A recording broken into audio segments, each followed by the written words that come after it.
Have you ever felt your peace disappear because of someone's silence?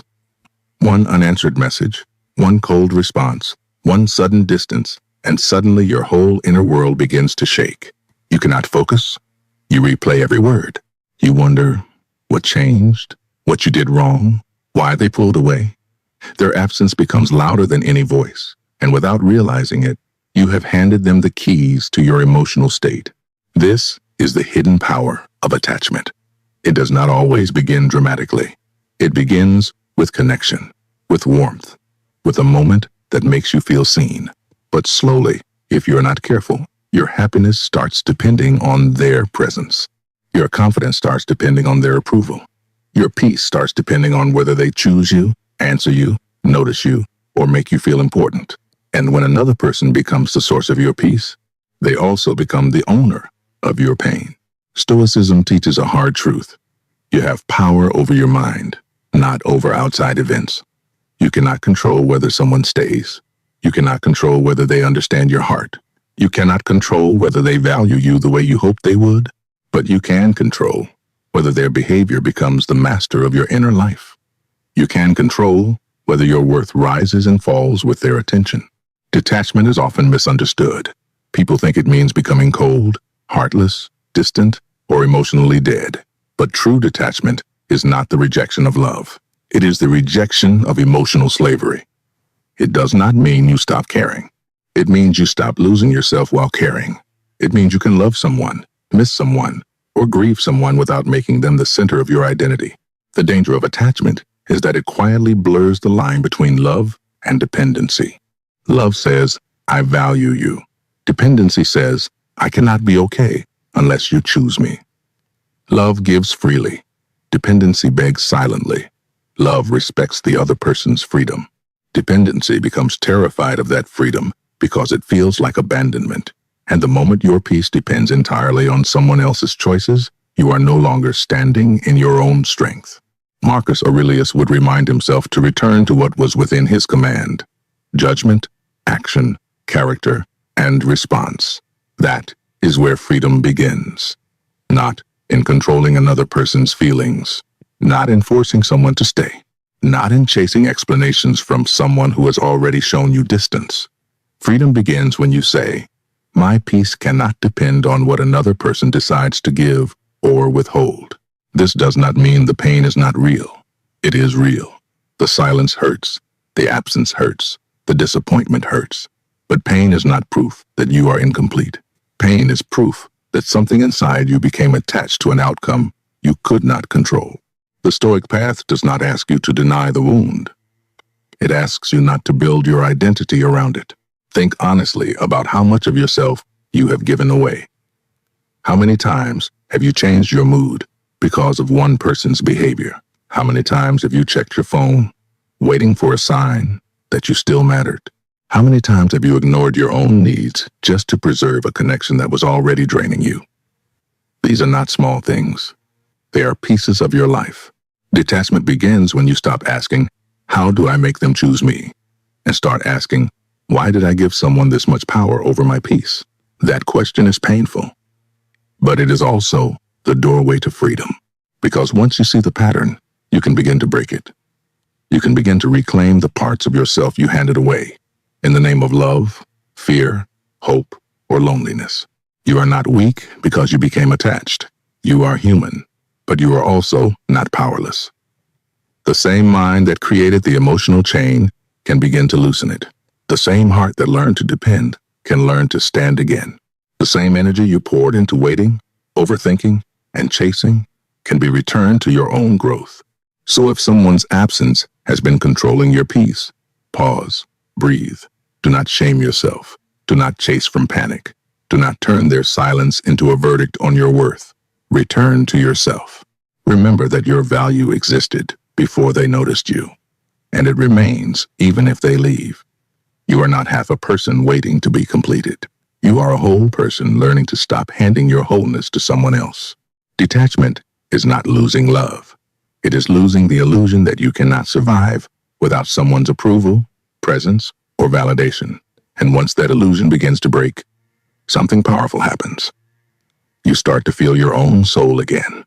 In the next part, We will go deeper into how emotional attachment begins so subtly, and how what first feels like love can slowly become a quiet prison. Emotional attachment rarely begins like a prison. It begins softly. A conversation that makes you feel understood. A look that makes you feel chosen. A message that arrives at the right time. A shared moment that feels safe. At first, it seems harmless because connection is a natural human need. We are not made of stone. We want to be seen, valued, loved, and remembered. But attachment becomes dangerous when connection turns into dependence. Slowly, without noticing, you begin giving pieces of yourself away. You adjust your mood around their mood. You shape your day around their response. You silence your needs because you fear losing the connection. You tell yourself this is love, but deep inside, something begins to feel unstable. You are no longer simply loving someone. You're waiting for them to give you permission to feel whole. This is how attachment becomes a quiet prison. It does not always look like obsession from the outside. Sometimes it looks like patience. Sometimes it looks like loyalty. Sometimes it looks like sacrifice. But inside, you know the difference. Love gives from strength. Attachment gives from fear. Love says, I choose you freely.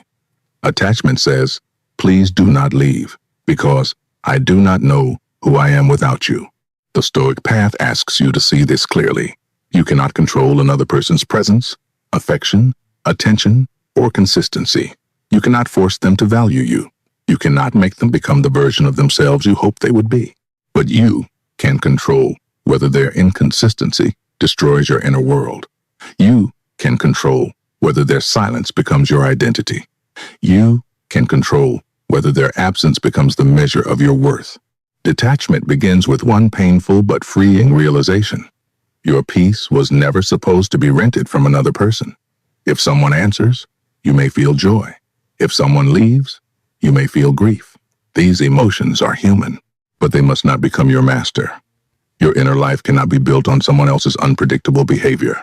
If it is, then every delay, every silence, every shift in tone becomes a storm. This does not mean you stop loving. Detachment is not coldness. It is not pretending you do not care. It is the ability to care without surrendering your center. It is the ability to miss someone without chasing from panic. It is the ability to feel pain without turning that pain into self-abandonment. It is the difference between saying, I love you, and saying, I cannot exist unless you love me back in the way I demand. The more attached you become, the easier it is to confuse anxiety with love. You check your phone and call it devotion. You replay their silence and call it concern. You abandon your own standards and call it patience. You keep waiting for small signs of affection and call it hope. But hope becomes dangerous when it keeps you tied to a situation that is slowly making you smaller. Marcus Aurelius would bring you back to what belongs to you, your judgment, your choices, your character, your response. Other people's actions belong to them. Their silence belongs to them. Their inability to value you belongs to them. But your decision to keep handing them your peace, that belongs to you. And once you understand that, you stop seeing yourself as helpless. The truth is, detachment often feels painful at first because you think you are losing the person. But many times, what you are really losing is the emotional dependency that made you feel incomplete without them. You are losing the habit of waiting. You are losing the fantasy that their approval could finally heal what you never learned to give yourself. You are losing the illusion that someone else holds the key to your happiness. And when that illusion starts to break, fear will rise. Fear of being alone. Fear of not being chosen. Fear that no one else will understand you. Fear that if you stop holding on, everything meaningful will disappear. But fear is not always truth. Sometimes, fear is simply the voice of an old wound trying to keep you attached to what feels familiar, even if it is hurting you. The Stoic does not ask, how do I avoid feeling pain? He asks, what is this pain teaching me? Maybe it is teaching you that you gave too much of yourself away. Maybe it is showing you where your boundaries disappeared. Maybe it is revealing that you were trying to find your worth in someone who never had the power to give it to you. Pain becomes wisdom when you stop running from the lesson. So begin with honesty. Where have you confused love with fear? Where have you mistaken waiting for loyalty? Where have you allowed someone's absence to become more important than your own presence with yourself? These questions are not meant to shame you. They are meant to wake you up. You are allowed to love people. You are allowed to care deeply. You are allowed to grieve what did not become what you hoped. But you are not required to keep losing yourself to prove that your love was real. Real love does not demand self-destruction. Real love does not ask you to abandon your peace just to keep a fragile connection alive. Detachment is the moment you stop begging life through another person and begin returning to yourself. It is the moment you remember that you were whole before they arrived, and you can become whole again after they leave. The chain begins to loosen when you stop asking them to complete you and start rebuilding the parts of yourself you forgot. And in the next part, we will go deeper into one of the hardest truths of letting go. Sometimes you are not attached to the person. You are attached to the fantasy of who you hope they would become. Sometimes the hardest thing to release is not the person. It is the fantasy you built around them. You are not only grieving their absence, you are grieving the version of them you hoped would appear. The person who would finally understand you, choose you, value you, and become what your heart imagined. That is why letting go feels so painful.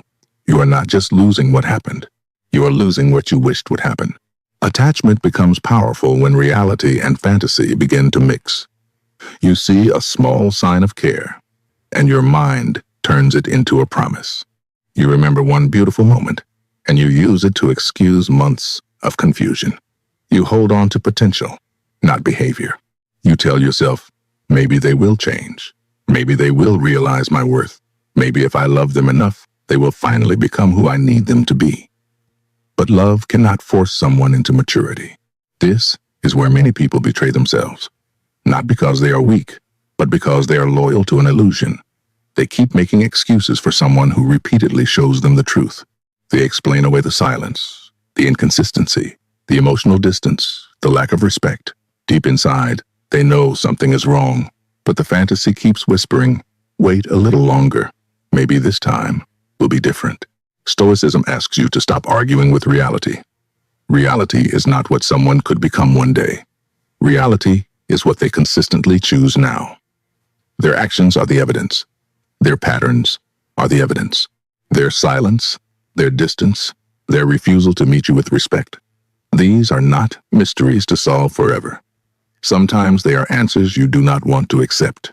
Letting go of the fantasy does not mean the connection meant nothing. It may have mattered. It may have taught you. It may have awakened feelings you had not felt in a long time. But something can be meaningful and still not be healthy. Something can feel deep and still not be stable. Something can touch your heart and still not deserve to control your life. Carl Jung said, I am not what happened to me. I am what I choose to become. That matters here, because the person who hurt you is not the final author of your identity. Their inability to value you does not decide your worth. Their failure to become what you hoped does not mean you are unlovable. It means the fantasy must end so that your real life can begin again. The fog begins to lift when you stop asking, why didn't they become what I needed? And start asking, why did I keep abandoning myself while waiting?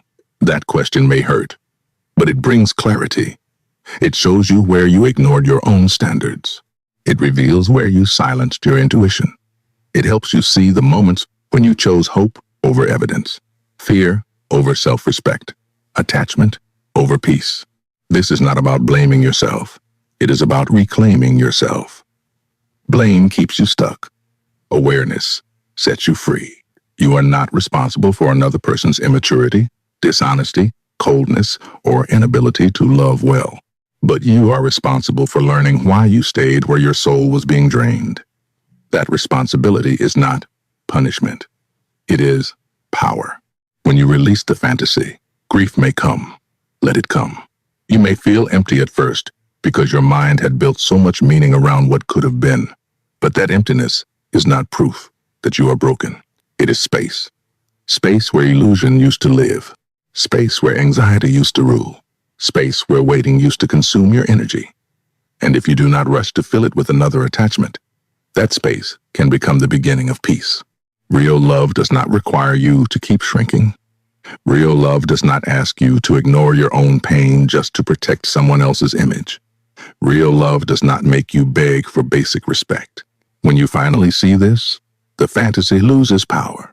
You stop confusing emotional hunger with destiny. You stop calling inconsistency complexity. You stop trying to turn someone's potential into a place to live. The Stoic path is not to harden your heart, but to sharpen your sight. See what is, accept what is, respond to what is. Do not keep living inside what you wish were true. The peace you want begins when your mind stops fighting reality and starts standing with your own dignity. So ask yourself, am I missing this person? Or am I missing the dream I attached to them? Am I grieving love? Or am I grieving the hope that they would finally become someone they have never consistently chosen to be? These questions can hurt, but they can also free you. Because once the illusion is gone, you can finally see yourself again. You are not losing your future by letting go of someone who does not value you. You are making room for a future that does not require self-betrayal. And in the next part, we will go deeper into how pain itself becomes a teacher, not a punishment, but a doorway into wisdom. Pain is not always the enemy. Sometimes pain is the teacher you kept refusing to listen to. It arrives without asking permission. It disrupts your peace, exposes your attachments, and forces you to look at truths you may have avoided for too long. Most people try to escape pain immediately. They distract themselves, numb themselves, chase another person, or create another fantasy just to avoid sitting with what hurts. But the Stoic does something different. He asks, what is this pain trying to show me? That question changes everything. When you ask, why did this happen to me? You often stay trapped in helplessness. But when you ask, what can I learn from this? You begin to recover your power. The pain may still be there, but now it has a purpose. It becomes information. It becomes a mirror. It begins to reveal the places where you ignored your own needs, crossed your own boundaries, or made another person responsible for your peace. The pain of attachment is rarely only about losing someone. It is often about discovering how much of yourself you had placed in their hands. Their absence hurts, but beneath that hurt is another wound. The realization that you forgot how to stand alone. You forgot how to validate yourself. You forgot that your worth existed before their attention and would still exist after their silence. This is why pain can become wisdom. It shows you where you were depending too much. It shows you where love became fear. It shows you where patience became self-abandonment. It shows you where you call something loyalty when it was really the fear of being alone. These realizations can sting, but they are not meant to destroy you. They are meant to wake you up. The Stoics believe that we cannot control what happens to us, but we can control how we respond. That does not mean the wound is imaginary. It means the wound is not the final authority. You can either let pain define you, or you can let it refine you. You can let it make you bitter, or you can let it make you wiser. You can keep repeating the same pattern, or you can finally learn the lesson that the pattern came to teach. Think about the last time you were deeply hurt. Maybe it revealed that you were accepting less than you deserved. Maybe it showed you that you were afraid to set boundaries. Maybe it proved that you were chasing validation from someone who could never give you peace. Maybe it forced you to see that you had been ignoring your own inner voice for too long. That pain was not meaningless. It was a signal that something in your life needed to change. Carl Jung said that there is no coming to consciousness without pain. In other words, awakening is not always gentle. Sometimes you become conscious because life removes the illusion you were hiding inside. Sometimes clarity comes after disappointment. Sometimes you discover your strength only after the person you depended on is no longer there. And sometimes the loss that feels unbearable becomes the beginning of your return to yourself. But this only happens if you stop running. If you keep numbing the pain, you keep delaying the lesson. If you immediately replace one attachment with another, you repeat the pattern with a new face. If you refuse to reflect, life may keep bringing you the same lesson in different forms. The names may change, the situations may change, but the wound remains until you finally understand what it is asking you to heal. This is not about blaming yourself for being hurt. You do not need to shame yourself for loving deeply, hoping sincerely, or trusting someone who disappointed you. But you do need to become honest. Where did you ignore the signs? Where did you silence your needs? Where did you keep giving more than you had? Where did you choose the fantasy over the truth? These questions are not punishments. They are keys. Pain loses some of its power when it becomes understood. The moment you can name the lesson, the wound begins to change shape. It is no longer only suffering. It becomes direction. It tells you, set a boundary here. Stop chasing there. Do not abandon yourself again. Trust actions more than promises. Do not confuse intensity with love. Do not make another person your source of identity. And slowly, what once broke you begins to build you. You become more discerning. You stop giving unlimited access to people who have not earned it. You learn to love without losing your center. You become less desperate for validation and more loyal to your own peace. The pain that once felt like proof of your weakness becomes evidence of your growth. So do not waste your pain. Do not turn it only into resentment. Do not let it harden you into someone who can no longer love. Let it teach you how to love with wisdom. Let it teach you how to stand in your own worth. Let it teach you that being alone is not the same as being abandoned, and losing someone is not the same as losing yourself. The pain will not last forever, but the wisdom can. One day, you may look back and realize that what hurt you also revealed you. It showed you the parts of yourself that needed healing. It showed you the patterns you were ready to break. It showed you that your peace was too sacred to be placed entirely in another person's hands. And in the next part, we will go deeper into the hardest lesson of all. Sometimes the pain is not only about what they did to you, it is about the way you abandoned yourself while trying to keep them. Sometimes the hardest lesson is not about the person who hurt you. It is about the version of yourself you became while trying to keep them. That truth can be difficult to face because it is easier to focus only on what they did, their silence, their inconsistency, their coldness, their failure to value you. And maybe those things were real. Maybe they did hurt you. But Stoicism asks you to look deeper. Where did you begin abandoning yourself in order to keep the attachment alive? How many times did you ignore your own needs because you were afraid they would leave? How many times did you accept less than you deserved because a little attention felt better than being alone? How many times did you silence your intuition, lower your standards, or explain away behavior that clearly disturbed your peace? These questions are painful, but they are necessary. They show you where the chain was not only attached to them, it was also tied to your own fear. This is not about blaming yourself for being hurt. Blame keeps you trapped in shame. Awareness gives you power. You are not responsible for someone else's immaturity, dishonesty, or emotional distance.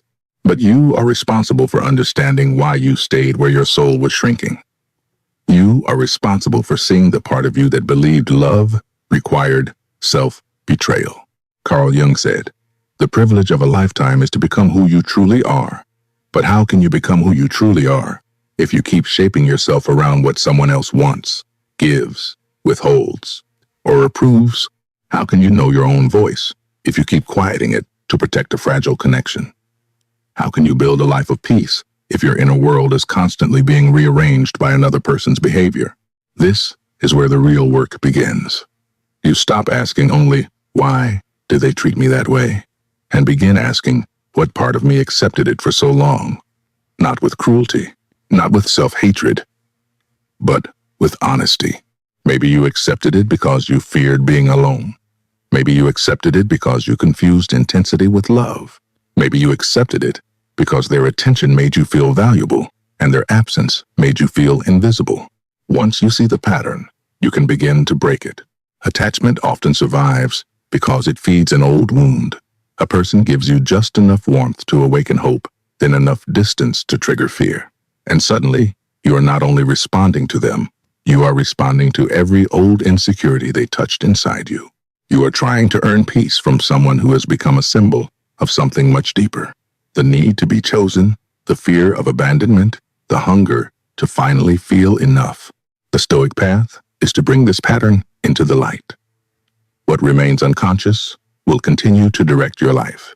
If you do not understand why you keep choosing the same type of pain, you may keep repeating the same lesson with different people. The names change. The faces change. The stories change. But the emotional pattern remains until you finally stop and ask, what am I trying to receive from them that I have refused to give myself? Maybe it is validation. Maybe it is safety. Maybe it is affection. Maybe it is permission to feel worthy. But whatever it is, the moment you believe another person must give it to you before you can be whole, you place your freedom in their hands. And no one should have that much control over your soul. Reclaiming your power means taking those pieces back, piece by piece. You stop waiting for them to make you feel chosen, and you choose yourself through action. You stop waiting for them to prove your worth, and you begin living by standards that reflect it. You stop begging for clarity from someone who creates confusion, and you start trusting the clarity your own peace has been asking for all along. This may feel uncomfortable, because self-abandonment can become familiar.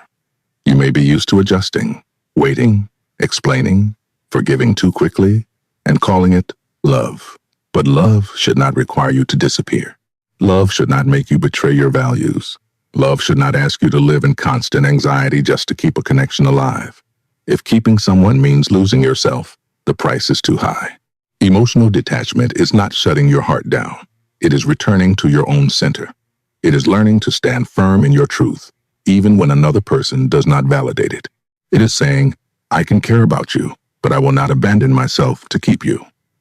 That sentence is not cold. It is mature. It is the beginning of self-respect. As you face your patterns, you may feel grief. You may realize how much time you spent waiting, how much energy you gave away, how many moments of peace you sacrificed for someone who could not meet you with the same depth.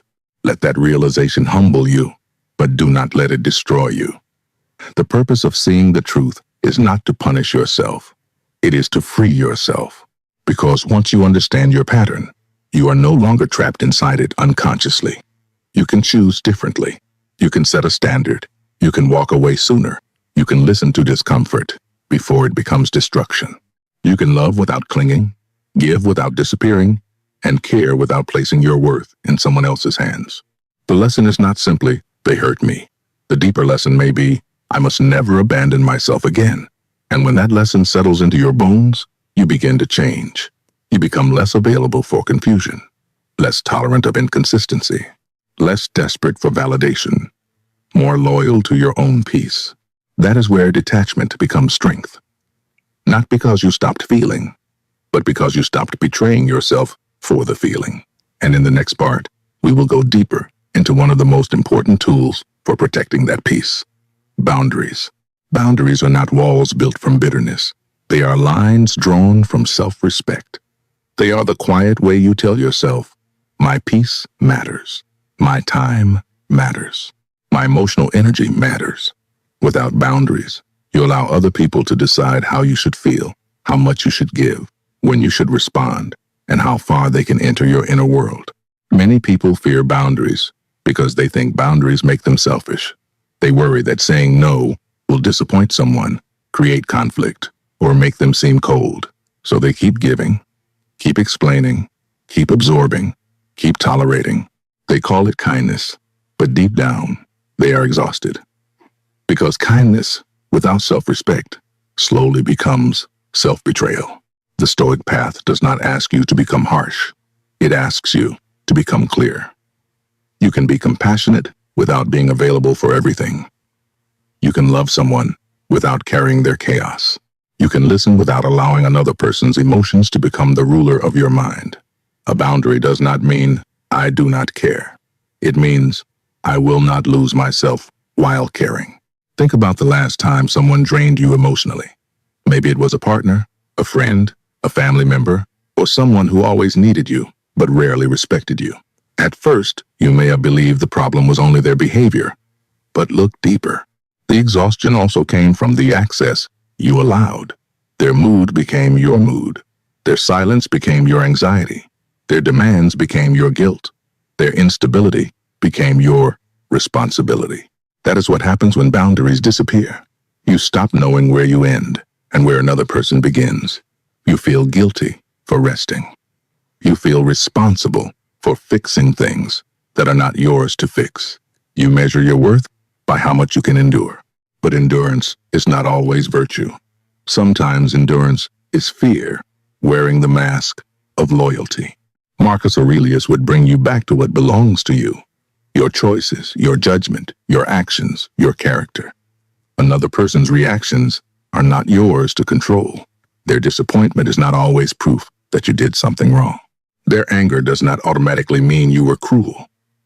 Sometimes people become uncomfortable when you stop playing the role that made your peace easy for them to consume. Setting a boundary may feel uncomfortable at first because it interrupts an old pattern. If you have spent years being endlessly available, your nervous system may confuse self-respect with danger. You may feel guilty for saying no. You may feel anxious for stepping back. You may wonder if you are doing something wrong. But discomfort is not always a warning. Sometimes it is the feeling of an old chain breaking. A healthy boundary is simple. It says, this is what I can give, and this is what I cannot give. This is what I will accept, and this is what I will not accept. This is where my responsibility ends. You do not need to scream it. You do not need to justify it to everyone. You do not need to turn it into punishment. You simply live it with consistency. And consistency is important because a boundary without action is only a wish. If you say you will no longer tolerate disrespect, but you keep returning to the same disrespectful pattern, your words lose weight. If you say your peace matters, but you keep handing it to people who drain you, your mind learns that your standards are negotiable. Boundaries become real when your behavior protects them. This does not mean cutting everyone off. That is not wisdom. Some relationships deserve patience, conversation, and repair. Some people make mistakes, but still respect your heart. Boundaries are not meant to destroy connection. They are meant to purify it. They reveal who can meet you with respect and who only valued you when you had no limits. When you set boundaries, you begin to attract different energy. People who respect you will adjust. People who only benefited from your lack of boundaries may resist. That resistance can teach you a lot. It shows you who wanted connection and who wanted control.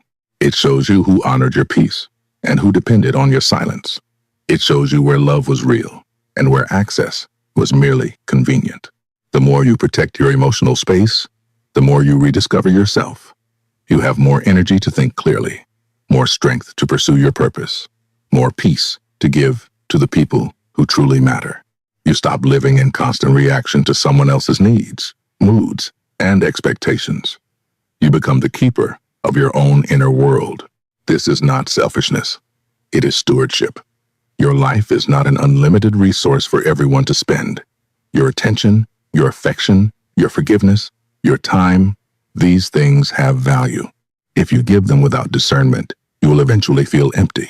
But when you give from strength, from clarity, from choice, your love becomes healthier. It is no longer driven by fear. It is guided by wisdom. So ask yourself honestly, where do I need a boundary? Where have I been saying yes while my soul was saying no? Where have I called self-abandonment love? Where have I allowed guilt to decide what wisdom should decide? Do not answer these questions to shame yourself. Answer them to come home to yourself. Start small. Say no where you used to overextend. Step back where you used to chase. Stop explaining where your peace is already clear. Protect 1 hour. Protect one habit. Protect one part of your heart that you have been giving to someone who does not handle it with care.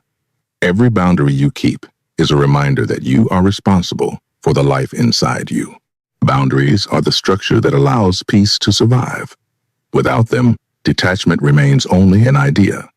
With them, detachment becomes a lived reality. You can care without collapsing. You can love without disappearing.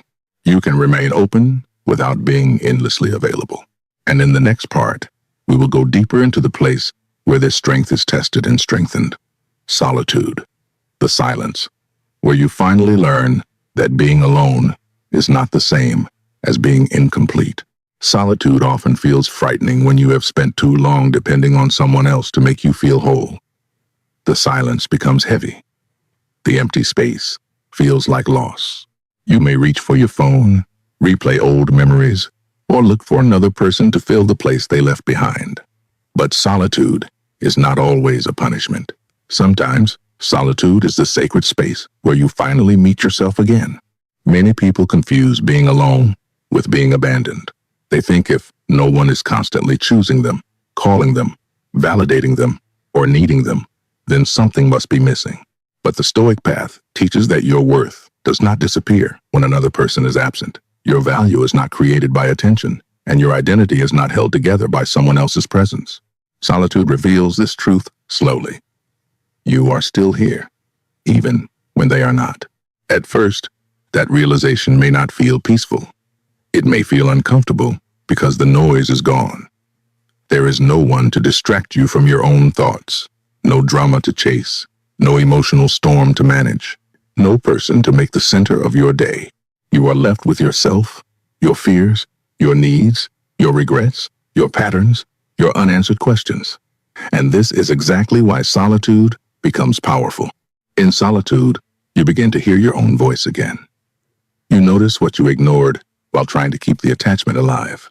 You remember what you enjoy, what you value, what drains you, what strengthens you. You begin to see where you were living around someone else's moods instead of your own principles. Slowly, your inner world becomes yours again. This is not isolation. Isolation closes the heart because it is afraid. Solitude strengthens the heart because it is honest. Isolation says, I will never need anyone again. Solitude says, I can love people deeply, but I no longer need them to complete me. That difference matters. The goal is not to become cold. The goal is to become whole enough that your relationships come from freedom, not fear. Seneca taught that the greatest wealth is to be content with little. Solitude teaches a similar wealth, the ability to be content with yourself. When you can sit with your own thoughts without running, when you can spend time alone without feeling worthless, when you can enjoy your own presence without needing someone to prove you matter, you become harder to manipulate. You stop entering relationships from hunger. You begin entering them from strength. This changes the way you love. When you are afraid of being alone, you may tolerate almost anything to avoid it. You may accept inconsistency, disrespect, emotional confusion, or one-sided effort because the silence after leaving feels too frightening. But when solitude becomes a place of strength, you stop choosing people merely because they keep you from feeling alone. You start choosing people because they bring peace, honesty, respect, and growth. That is emotional freedom. You no longer chase connection just to escape yourself. You no longer treat another person's affection like oxygen. You no longer panic when someone steps back, because your entire identity is not standing on their approval. You can miss someone and still remain grounded. You can grieve someone and still remain whole. You can love someone and still know when to let them go. The more comfortable you become in solitude, the less the world can pressure you into false connection. You stop clinging to people who only give you confusion. You stop calling anxiety love. You stop mistaking attention for intimacy. You begin to understand that peace alone is better than chaos with someone who makes you question your worth. This is where detachment becomes mature. It is not about rejecting relationships. It is about no longer using relationships to avoid yourself. When you are whole in your own presence, you can be present with others without demanding that they heal every wound inside you. You can give love freely because you are not using love as a transaction for validation. You can receive love wisely because you are no longer desperate for any form of it. Solitude also reveals what needs healing. If the silence feels unbearable, ask why. What are you afraid you will discover there? What emotion have you been avoiding? What need have you been trying to satisfy through another person? These questions are not meant to punish you. They are meant to guide you back to yourself. The discomfort of solitude is often the doorway to self-knowledge. The Stoic does not run from himself. He sits with what is true. He observes the fear, the longing, the grief, the desire to be chosen. He does not let these feelings rule him, but he does not deny them either. He learns from them. He lets them reveal where his peace has been placed in unstable hands. And then, with patience, he begins to build peace on firmer ground. Over time, Solitude becomes less empty. It becomes a room inside you where clarity returns. You begin to feel the strength of not needing constant validation. You begin to enjoy the calm that once frightened you. You realize that everything you were trying to receive from the outside worth, safety, identity, peace, must first be built within.